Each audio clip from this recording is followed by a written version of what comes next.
नमस्कार दोस्तों, चलिए शुरू करते हैं आज का सेशन और देखते हैं कि कार्यालय अधीक्षक ऑफिस सुपरिटेंडेंट का जो क्वेश्चन पेपर है वो कैसा है। ये क्वेश्चन पेपर रायपुर मंडल द्वारा आयोजित किया गया था 29 मई 2022 को। रायपुर मंडल जो साउथ ईस्ट सेंट्रल रेलवे का ही एक पार्ट है।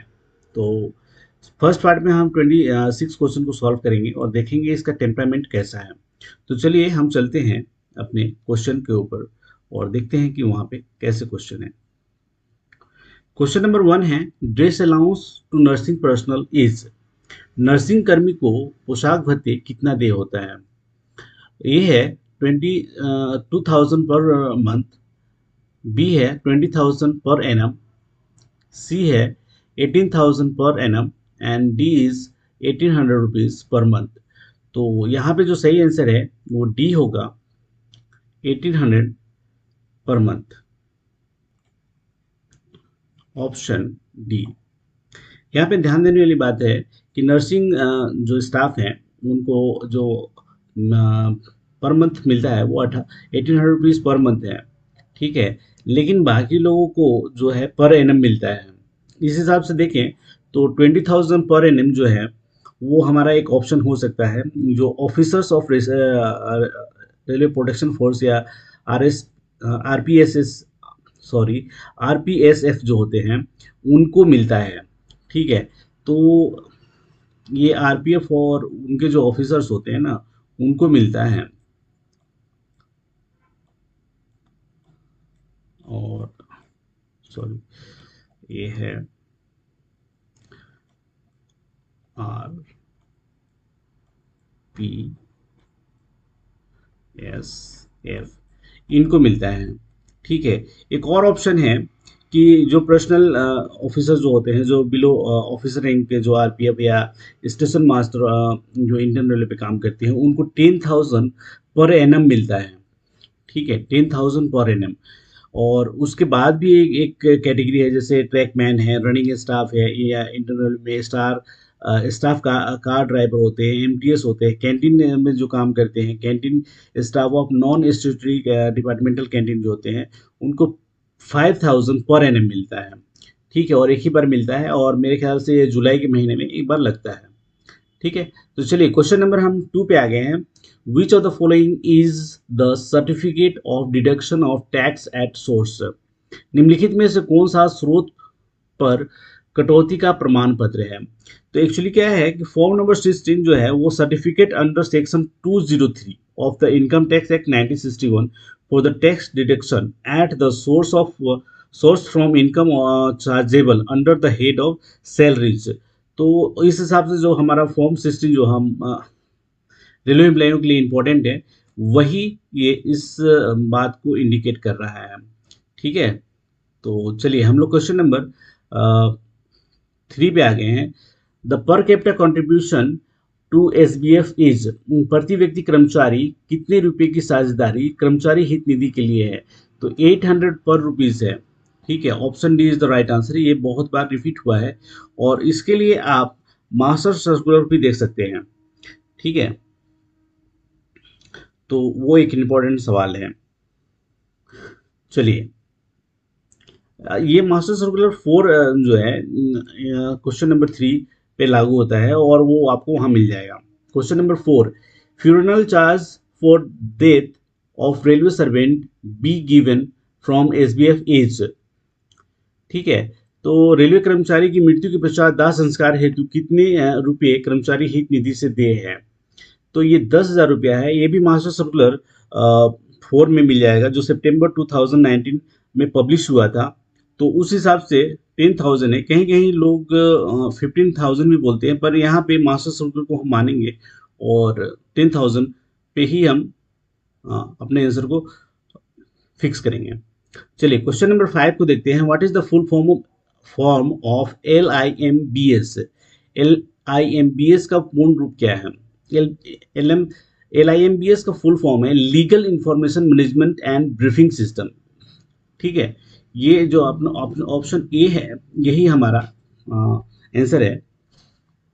Legal information and briefing system जो है एक्चुअली वर्जन 2.0 है, ठीक है, और ये department of legal affairs and ministry of law and justice के अधीन कार्य थे। ये एक इनोवेशन है, टूल है जो डिजिटली मॉनिटर करता है कोर्ट केसेस के बारे में। ठीक है, तो ये एक इम्पोर्टेंट सवाल है और हमारे लॉ सेक्शन इससे रिलेटेड है, इसलिए शायद इस क्वेश्चन को यहाँ पे शामिल किया गया है। ठीक है, कैट वगैरह से हम रिलेटेड हैं। क्वेश्चन नंबर 6 है, how many members including chairman are there is revised organisational structure of railway board. Railway board में संशोधित संगठनात्मक संरचना में कुल कितने सदस्य हैं अध्यक्ष सहित? तो एक्चुअली क्या है, अध्यक्ष सहित जो है वो 5 हैं। पहला है चेयरमैन एंड जो सीईओ हैं वो होते हैं, जैसे कि वो बी के त्रिपाठी जी हैं। दूसरा रेलवे बोर्ड मेंबर इंफ्रास्ट्रक्चर होते हैं, जैसे ओपी सिंह हैं, लुक आफ्टर अभी कर रहे हैं। Railway board members traction and rolling stock हैं, जो डीसी शर्मा जी हैं वो भी लुक आफ्टर कर रहे हैं।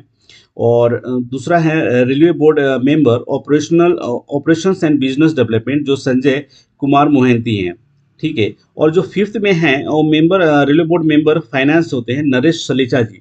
तो ये चीज़ जो मैंने अभी आपको रिपीट कराई है, ये पांचों नाम काफ़ी इंपॉर्टेंट है, और जो मैंने 5 जो पद बताए हैं वो भी काफ़ी इंपॉर्टेंट है। इस हिसाब से हमारा आंसर डी होगा, ऑप्शन डी 5। ओके, चलिए क्वेश्चन नंबर हम 7 को देखते हैं। Under which railway servant conduct rules railway servant shall abide by observance of government policies. किस रेलवे सेवा आचरण नियम के तहत कोई रेलवे कर्मचारी द्वारा सरकारी नीति का पालन करना अनिवार्य है? ठीक है, ऑप्शन देखिए, रूल 5 नियम 5, बी रूल 3A। हिंदी में गलत है, नियम 5 ही दिया है सब जगह। इसके जो ऑप्शन हिंदी के हैं उनको आप फॉलो नहीं कीजिए। रूल नंबर ऑप्शन सी है rule number 3B and D है रूल नंबर 5A। एक्चुअली जो बात कही जा रही है सरकारी नीतियों के पालन करने से संबंधित, वो एक्चुअली 3B में है, observance of government policies. 3B में है, और 3A में है प्रॉम्प्ट्स एंड कर्टसी। ठीक है, और 3C भी है, जो provision of sexual harassment of working women. तो ये 3 important 3A B C important है, जिसमें हमारा ऑप्शन जो सी है 3B का, यही सही आंसर होगा। ठीक है, मैंने पहले भी कहा है कंडक्ट रूल आपको याद होने ही चाहिए और वो इम्पोर्टेंट है। अगर कभी अभी किसी का भी एग्ज़ाम चाहे WLI का हो या फिर OS का एग्जामिनेशन हो, सीनियर क्लर्क या जूनियर क्लर्क, ये चारों एग्ज़ाम, APO, इवन APO के एग्ज़ाम के लिए भी आपको याद रहना चाहिए। जैसे रूल नंबर 4 है नौकरी से रिलेटेड, जहाँ पे आप वो नहीं ले सकते हैं। 5 है राजनीति में भाग लेने से। 6 एसोसिएशन से रिलेशन है। 7 प्रदर्शन से रिलेशन है। 8 जो है वो प्रेस और मीडिया से। और 9 है सरकार की आलोचना से। 10 है समिति के सामने गवाही देने से। 11 RTI और सूचना की जो जानकारी है उससे रिलेटेड है। रूल नंबर 12 है चंदे से। रूल नंबर 13 है उपहार, और 13A है दहेज से, डाउरी सिस्टम से। ठीक है, 14 जो है रेलवे के सम्मान में सार्वजनिक प्रदर्शन जो किए जाते हैं वो है।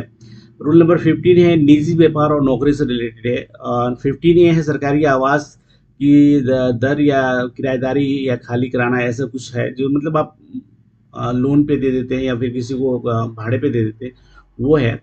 रूल नंबर 19 है पूंजी लगाना, उधार देना या उधार लेना। नंबर 17 इंपॉर्टेंट है दिवालिया और आदतन उधारी से। रूल नंबर 18 चल अचल संपत्ति और बहुमूल्य से रिलेटेड है, और विदेशों में अचल संपत्ति से रिलेटेड है 18A। ठीक है, तो इसी तरह काफ़ी इंपॉर्टेंट है। चलिए हम आगे देखते हैं, क्वेश्चन नंबर 8 को देखते हैं। As per railway service conduct rules every railway servant shall. Railway सेवा आचरण नियमों के अनुसार प्रत्येक रेल सेवक ए पूर्ण रूप से सत्यनिष्ठ रहेगा, बी कर्तव्यपरायण रहेगा, ऐसा कोई कार्य नहीं करेगा जो एक रेल कर्मी के लिए असहनीय है। तो उपरोक्त सभी, जैसे कि मैंने पहले भी बताया है कि एक ट्रिक्स है, अगर आपको कहीं ऑल ऑफ द अबव या उपरोक्त सभी लगे तो आप आंख मूंद करके उस ऑप्शन को करेंगे तो 99% चांसेस है कि ये सही होंगे। ठीक है, ये 1% की चांसेस हैं कि उथल पुथल हो जाए आंसर में, पर मेरा मानना है कि उपरोक्त जहां सभी दिखे आप उनको मार्क कर दें, ये आंसर सही होगा। ठीक है, तो यहाँ भी यही हालत है। क्वेश्चन नंबर 9 को देखते हैं। Match the following and choose correct option. निम्नलिखित का मिलान करें और सही विकल्प का चयन करें। कंडक्ट रूल, देखिए कंडक्ट रूल से मेरे ख्याल से चौथा या पांचवा क्वेश्चन हो गया है, तो इसको ध्यान रखने की बात है कि मैंने जैसे कि कहा कि कंडक्ट रूल आपको याद होनी ही चाहिए। अब देखिए यहाँ पे कंडक्ट रूल और रिलेटेड जो सब्जेक्ट है उसको देखते हैं। जैसे 3A का था कि maintain devotion of duty, devotion to duty, कर्तव्य परायण रहेगा। यानी कि 13 का 3 का तो यही रहेगा। ठीक है, 13 जो है वो डाउरी सिस्टम से रिलेटेड है। 7A है डेमोस्ट्रेशन से रिलेटेड है, और 9 जो है वो क्रिस्टिसिज्म से है। दैट मीन्स अगर यहाँ पे ऑप्शन देखें तो 1 1 ये हो गया। ठीक है, यानी कि ये दोनों ऑप्शन पहले हम एलिमिनेट कर देंगे। ठीक है, अब बी का होगा 3, तो बी का 3 इसमें है, दैट मीन्स हमारा आंसर ये होगा। तो एलिमिनेशन प्रोसेस को भी अपनाना ज़रूरी है किसी क्वेश्चन को ये सॉल्व करने के दौरान। जैसे कि मैं कई पिछले वीडियोस में मैंने बताया है, उसको फॉलो करेंगे। देखिए एक और आ गया है जो आपको कंडक्ट रूल से रिलेटेड ही है, तो ये भी देखने जैसा है। ठीक है, सॉरी सेट नहीं हो रहा है, इसको सही करते हैं। चलिए, match the following and choose correct option. निम्नलिखित का मिलान करें एवं सही विकल्प का चयन करें। कंडक्ट रूल आचरण नियम जो है और रिलेटेड जो उनके टॉपिक हैं उनसे मिलान करते हैं। जैसे रूल नंबर 15 कहता है कि दिवालियापन या आदतन या कसदारी, ये 17 नंबर का ऑप्शन है। ठीक है, 15 जो कहता है वो है निजी व्यापार से रिलेटेड। ठीक है, तो इस हिसाब से अगर देखेंगे तो हमारा 15 का जो है निजी व्यापार से रिलेटेड ये हो जाएगा, और 17 से ये हो जाएगा। ठीक है, अब इसमें ऐसा है कि ज्वाइनिंग एसोसिएशन से मैं जैसे कि बताया था, ये हो जाएगा संघ या संगठन से शामिल होना। और 5 में राजनीतिक गतिविधियों और चुनाव में भाग नहीं लेने से संबंधित है। ठीक है, तो अब यहाँ पे ऑप्शन देखते हैं कि एक का 3 होना चाहिए, और मतलब ए का 3 एंड बी का 1 होना चाहिए। 3 और ए 1, तो ये बाकी चीज़ें एलिमिनेट हो जाएंगी फटाफट, तो आपको ज़्यादा मेहनत नहीं लगेगा। अगर आपने 2 ऑप्शन ही मैच करा लिए तो फिर आपको सी जैसे कि 4 पे आ गया और डी इज 2, तो ये हमारा आंसर हो जाएगा। तो मैं आपको एडवाइस करूंगा कि एलिमिनेशन इस तरह की क्वेश्चन के ऊपर एलिमिनेशन की प्रक्रिया को आप जारी रखें। ठीक है, चलिए हम लोग क्वेश्चन नंबर 11 को देखते हैं। Leave rule shall apply to railway servant appointed on or after which of the following date. निम्नलिखित में से किस तिथि को या के बाद नियुक्त हुए रेलवे सेवक पर अवकाश नियम लागू होगा।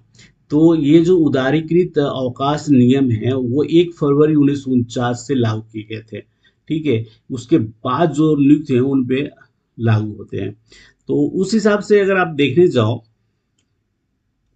तो हमारा ऑप्शन 11 का बी हो जाएगा। ठीक है, तो इसको बी ले लेते हैं। चलिए, क्वेश्चन नंबर 12 है। Right of persons with disabilities act passed in year. तो ये जो एक्ट है वो ऑलरेडी विकलांग व्यक्तियों की अधिकार विधेयक 2016 के नाम से जाना जाता है। विकलांग व्यक्तियों के अधिकार अधिनियम 2016 के नियम से जाना जाता है। एक्चुअली ये कांग्रेस के गवर्नमेंट में मल्लिकार्जुन खड़गे, यस, उन्होंने इस विधेयक को पेश किया था। 7 फरवरी 2014 को संसद में पेश किया था। ठीक है, तब इस विधेयक का नाम था विकलांग व्यक्तियों की अधिकार विधेयक 2014। ठीक है, और उसको 7 फरवरी 2014 को संसद में पेश किया था, लेकिन इस दौरान गवर्नमेंट चेंज हो गई। ठीक है, और उसके बाद 14 दिसंबर 2016 को लोकसभा द्वारा इसको पारित कर दिया गया। 14 दिसंबर 2016 को, ठीक है, लोकसभा द्वारा पारित किया गया, और 16 दिसंबर 2016 को राज्यसभा द्वारा पारित किया गया, ठीक है, और 27 दिसंबर 2016 को राष्ट्रपति की सहमति प्राप्त हुई, यानी कि राष्ट्रपति ने उस पे इस अधिनियम पे सिग्नेचर किया और अधिनियमित किया। लेकिन यह अधिनियम 19 अप्रैल 2017 से लागू हुआ, ठीक है। तो वो आपको करेक्ट करने की जरूरत है, क्योंकि पूछ सकते हैं कि इस अधिनियम को कब से लागू किया गया है।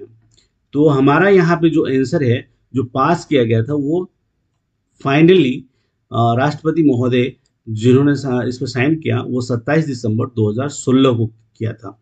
तो ये अधिनियम हमारा बन जाता है 2016, ठीक है। जब ये पेश हुआ था तो 2014 के नाम से था, ठीक है। चलिए क्वेश्चन नंबर हम 13 को देखते हैं।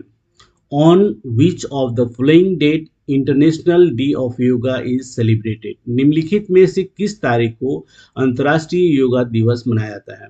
तो ये सिंपल है, 21 जून को मनाया जाता है, और इंडियन रेलवे द्वारा भी मनाया जाता है, और इस बार जो मंगलवार के दिन पड़ेगा ये, ठीक है। तो आपको हमको जो मेंटली फिजिकली फिट रहने की आवश्यकता है, तो इस योगा डे को मनाएंगे और डेली योगा भी करेंगे, ठीक है। तो international day of yoga has been celebrated annually on 21 June since 2015, ठीक है। 2015 से मनाया जा रहा है। ये भी एक इम्पोर्टेंट बात है, क्योंकि ये हम भूल जाएंगे तो दिक्कत होगी कि भाई कब से मनाया जा रहा है, ठीक है। मोदी सर के आने के बाद ऐसा हुआ है, ठीक है। यूनाइटेड नेशन ने इसको एक्सेप्ट किया कि हाँ ये काफ़ी हेल्दी प्रैक्टिस है। चलिए क्वेश्चन नंबर हम 14 को देखते हैं। विच of the following chapter of IREC, ठीक है, Indian railway establishment code volume 1 deals with leave rules? तो लीव रूल्स जो है वो 501 से स्टार्ट होता है, तो that means chapter 5 is the right answer, ठीक है। तो उसमें जितने भी रूल्स है, जैसे कि leave not due is 5 to 8, तो इस तरह के नियम आप जब पढ़ेंगे, जब मेहनत करेंगे, या फिर आप अपने ऑफिस में काम कर रहे हैं या किसी के लिए आप कोई रूल पुट अप कर रहे हैं, तो वो आपको याद रह जाएगा, ठीक है। तो आप जहाँ कहीं भी हैं मेहनत कीजिए, खुद से समझने का प्रयास कीजिए। मेरा एडवाइस आपके लिए यही है, ठीक है। चलिए चैप्टर नंबर हम 2 को भी देख कर सकते हैं। सॉरी, बी जो अपना चैप्टर 6 पूछ रहा है, उसके अंदर है medical attendance and treatment rules, जो है ना वो है इसके अंदर। चैप्टर 6 के अंदर है medical attendance and treatment rules, ठीक है। चैप्टर 10 के अंदर जो है वो है स्टेट रेलवे ग्रेजुएटी रूल्स, ठीक है। और चैप्टर 4 में इंपॉर्टेंट है extension of service and re employment of the person previously in government service. तो ये चारों चैप्टर काफ़ी इंपॉर्टेंट हैं, ठीक है। तो चलिए आप भी पढ़िए और आसपास के लोगों को नॉलेज एनहांस करवाइए। चलिए क्वेश्चन नंबर 15 को देखते हैं। विच of the following statement is correct about leave rules? निम्नलिखित में से अवकाश नियम से संबंधित कौन सा कथन सत्य है? ऑप्शन ए है it is applied on temporary railway servant who has completed 3 years of continuous service. इसे अस्थायी रेल सेवक पर लागू किया जा सकता है जिसने 3 वर्ष की निरंतर सेवा पूरी कर ली है। बी है no railway servant shall be granted leave of any kind for a continuous period exceeding 5 years। किसी भी रेल सेवक को 5 वर्ष की निरंतर अवधि की किसी भी प्रकार की छुट्टी नहीं दी जा सकती है। सी है a railway servant on leave shall not return on duty before the expiry of leave without permission of leave sanctioning authority। Railway सेवक अवकाश अवधि समाप्त होने के पूर्व अवकाश स्वीकृति पदाधिकारियों की अनुमति के बिना अपने कार्य पर वापस नहीं लौट सकता है। तो मेरा मानना है कि ये सारे पॉइंट्स इंपॉर्टेंट हैं और all are correct is the right answer, सभी सही हैं, ठीक है। चलिए क्वेश्चन नंबर 16 को देखते हैं। विच of the following is not correct regarding encasement of leave on average पे? निम्नलिखित में से औसत वेतन पर छुट्टी के नकदीकरण के बारे में कौन सा कथन सही नहीं है? A, available balance of LP is required to encash, नकदीकरण हेतु एएलपी बैलेंस की आवश्यकता होती है, सही है। बी है, total leave show in case during the entire service shall not exceed 60 days, ये भी सही है। पूरे सेवा काल के दौरान 60 दिनों से अधिक की छुट्टी का नकदीकरण नहीं होगा, यानी सिक्स टाइम्स से ज़्यादा नहीं होगा, ठीक है। ऑप्शन सी है, इनमें से इसमें 20 दिनों की एलपी को नकदीकरण करने की अनुमति है। At a time 10 days LP को इनकेस करने की परमिशन है। It shall be permitted to encash LP up to 20 days only, तो 20 डेज की जगह 10 डेज होगा, ठीक है। तो इस हिसाब से ये गलत है। आगे देख लेते हैं, ऑप्शन डी को देखते हैं। नो हाउस रेंट अलाउंस और transport allowance shall be payable, कोई मकान किराया भत्ता या परिवहन भत्ता दे नहीं होगा। That means option C is the as per option correct, क्योंकि यहाँ पे 20 दिन के बजाय 10 दिन होना चाहिए। चलिए, क्वेश्चन नंबर हम 17 पे आ गए हैं। निम्नलिखित में से कौन सा कथन सही है? Which of the following statement is correct? A special pass may be given to retired person who represents the railway in judicial matter, विशेष पास एक ऐसे सेवानिवृत्त व्यक्ति को दिया जाता है जो रेलवे के न्यायिक मामलों का प्रतिनिधित्व करता है, ठीक है। तो मेरे ख्याल से option A is the right answer, लेकिन बाकी क्या है उनको भी जांच कर लेना उचित रहेगा। There is no fix period of the validity for return trip on PTO, तो नहीं, ये जो नो फिक्स पीरियड है, ये फिक्स पीरियड है 5 मंथ, ठीक है। तो 5 मंथ ये होगा। स्कूल पास पर यात्रा विराम की अनुमति नहीं है, ये है, विराम की अनुमति है, ठीक है। Travel break is allowed on school pass,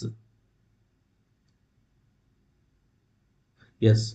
option D है, only 100 kg of luggage is permissible to first class privilege pass, तो 100 kg के बजाय 70 kg है मेरे ख्याल से। तो कृपया आप भी जांच करें और मुझे भी बताएं कि क्या यह सही है जो मेरे माइंड में है, या फिर इससे कुछ अलग है, ठीक है। चलिए, क्वेश्चन नंबर हम 18 पे आ गए हैं। DRM is eligible for dash metal pass, DRM धातु पास के लिए पात्र है, चांदी यानी कि सिल्वर पास के लिए है, और जीएम जो है वो गोल्ड के लिए है, ठीक है। इसी तरह जो डायरेक्टर्स हैं या फिर जो सेंट्रलाइज इंस्टीट्यूट हैं जैसे कि नायर है या दूसरे और भी, या आरडीएसओ, उसके भी लोग गोल्ड के लिए एलिजिबल हैं। चलिए, क्वेश्चन नंबर 19 है, gazetted officer is eligible for 6 set of privilege pass in a year, ठीक है। तो option C is the right answer. राजपत्रित अधिकारी एक वर्ष में 6 सेट सुविधा पास के लिए पात्र हैं। 20 है, निम्नलिखित में से कौन सा कथन सही है? Which of the following statement is correct? तो ऑप्शन ए को देखते हैं। विधवा बहन को सुविधा पास में आश्रित रूप में शामिल किया जा सकता है, बिल्कुल सही बात है। Widow sister can be include in privilege pass as dependent. B है, higher grade pass can be issued on medical ground, बिल्कुल सही बात है। उच्च श्रेणी पास चिकित्सा आधार पर जारी किया जा सकता है। सी है, अविवाहित बेटी को सुविधा पास में जोड़ा जा सकता है, unmarried daughter can be include in privilege pass. तो उपरोक्त सभी जो ऑप्शन डी होना चाहिए, उन्होंने ई लिखा हुआ है, तो यही इसका आंसर होगा, ठीक है। चलिए, क्वेश्चन नंबर हम 21 पे आएंगे। What is the DO which is used in correspondence letter, पत्राचार में प्रयुक्त होने वाले डीओ क्या होता है? DO is a demi official letter, ठीक है, अर्धशासकीय पत्र होता है, जो ऑप्शन डी में है, ठीक है। क्वेश्चन नंबर 22 है, when the widow pass scheme was started for widow of those railway servants who were in service, विधवा पास योजना उन रेल सेवकों की विधवाओं के लिए कब शुरू की गई जो सेवा में थे? तो 12 मार्च 1987 से शुरू किया गया है। तो option B is the right answer. ठीक है, चलिए क्वेश्चन नंबर 23 है, which of the following module is related to medical facilities. तो चलिए देखते हैं। एच आई एम एस जो होता है वो होता है हॉस्पिटल मैनेजमेंट इंफॉर्मेशन सिस्टम। ये रेल टेल के साथ मिलके इस सिस्टम को चला रहे हैं, जो कि इसका सही आंसर होगा। एच होता है ह्यूमन रिसोर्स मैनेजमेंट सिस्टम। ठीक है, और डी है REIS रेल। PMIS होता है पर्सनल मैनेजमेंट इंफॉर्मेशन सिस्टम, और REIS होता है रेलवे एम्प्लॉइज इंफॉर्मेशन सिस्टम। तो हमारा जो ऑप्शन ये है इज द राइट आंसर, क्योंकि RailTel is providing an integrated clinical information system, hospital management information system for all hospitals and health care. और एक और बात इसके अंदर है कि उम्मीद के जो 40 लाख के करीब कार्ड रिलीज किए गए हैं ऑन दिस प्लेटफॉर्म किए गए हैं। और 40 लाख आप कह सकते हैं कि 40 लाख कैसे होंगे, 13.5 लाख तो हमारे रेलवे कर्मचारी हैं। तो 13.5 लाख रेलवे कर्मचारी हो गए, और हर किसी के साथ 3 या 4 परिवार और जुड़े जाते हैं, उनके फैमिली मेम्बर्स होते हैं। तो उस हिसाब से आप देखें, किसी के एक ही हैं तो उस हिसाब से देखेंगे, और फैमिली मेंबर्स के अलावा जो पेंशनर हैं उनके लिए भी उम्मीद कार्ड जारी किया गया है। इस हिसाब से 40 लाख के करीब जारी किए गए हैं, जो एक एक आंकड़ा है, आगे पीछे हो सकते हैं, उस पर आप और मैं नहीं जाएंगे। तो चलिए हम लोग क्वेश्चन नंबर 24 को देखते हैं, और देखते हैं कि ये काफ़ी अच्छा क्वेश्चन है, और अगर पढ़ा गया है तरीके से तो इसका आंसर हम दे सकते हैं। तो चलिए हम लोग चलते हैं और 26 नंबर तक के क्वेश्चन को सॉल्व करेंगे। 24 पे आगे हैं। विच of the following and choose the correct option. निम्नलिखित का मिलान का सही विकल्प चुनें। Number of workers male female and mandatory provision under factory act. कर्मचारी की संख्या पुरुष और महिला के, और फैक्ट्री अधिनियम के तहत अनिवार्य प्रावधान किए गए हैं। ठीक है, तो चलिए हम लोग देखते हैं। 500 एंड मोर से जो अधिक होंगे तो इनके लिए कैंटीन का होना ज़रूरी है। ठीक है, ऐसा कर सकते हैं।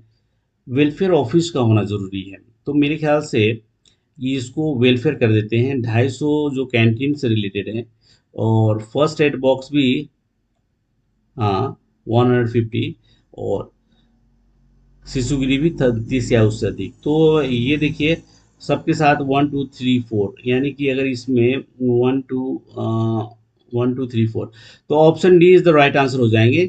ठीक है, तो इसमें कोई कंफ्यूजन नहीं होना चाहिए। देखिए 30 या अधिक महिलाएं अगर होंगी तो शिशु गृह का होना जरूरी है। ठीक है, 150 या उससे अधिक कर्मचारी होंगे तो फर्स्ट एड बॉक्स का होना ज़रूरी है, और 250 से अधिक होंगे तो कैंटीन का होना ज़रूरी है, और 500 से अधिक होंगे तो ऑफिस वेलफेयर ऑफिस का होना ज़रूरी है। चलिए वेरी गुड, हमने इस क्वेश्चन को सॉल्व कर दिया है। और क्वेश्चन नंबर हम 25 पे आ गए हैं। SBF scheme is functional on Indian railway since 1931। भारतीय रेलवे में SBF योजना कब से लागू की गई है? तो 1931 से लागू की गई है, इसमें कोई शक शुबा नहीं है। और चलिए हम लास्ट क्वेश्चन को सॉल्व करते हैं इस सेशन का। Match the following and choose the correct option. निम्नलिखित का मिलान करें एवं सही विकल्प चुनें। ठीक है, तो फर्स्ट है फैक्ट्री एक्ट, कारखाना अधिनियम, इनकम टैक्स आयकर अधिनियम, और पब्लिक सर्वेंट इंक्वायरी एक्ट लोक सेवक जांच अधिनियम, वर्क्समैन कंपनसेशन एक्ट, ये है। ठीक है, तो अगर देखने जाएं तो ऑप्शन जो है वो फिर से मिलान करके देख लेते हैं। जैसे कि वर्कमैन कंपनसेशन एक्ट जो है वो 1923 का ही है। ठीक है, ये पब्लिक सर्वेंट इंक्वायरी एक्ट भी 1850 का है। ठीक है, आयकर अधिनियम अभी हमने जस्ट ये किया, वो 1961 का है, और कारखाना अधिनियम 1948। तो that means 1 2 3 is the right answer. तो इस हिसाब से ऑप्शन ए इज द सही आंसर है। और इस वीडियो में बने रहने के लिए और अपने नॉलेज को एनहांस करने के लिए, और इस जो ओएस के एग्जामिनेशन है इसका क्वेश्चन का टेम्परामेंट जांच करने के लिए आप यहाँ तक बने रहें, इसके लिए बहुत बहुत धन्यवाद आपका। अगर ये वीडियो पसंद आता है तो लाइक कीजिए, शेयर कीजिए, सब्सक्राइब कीजिए, और चैनल के साथ बने रहिए। अच्छी वीडियोस आते रहेंगी। Thank you so much for watching.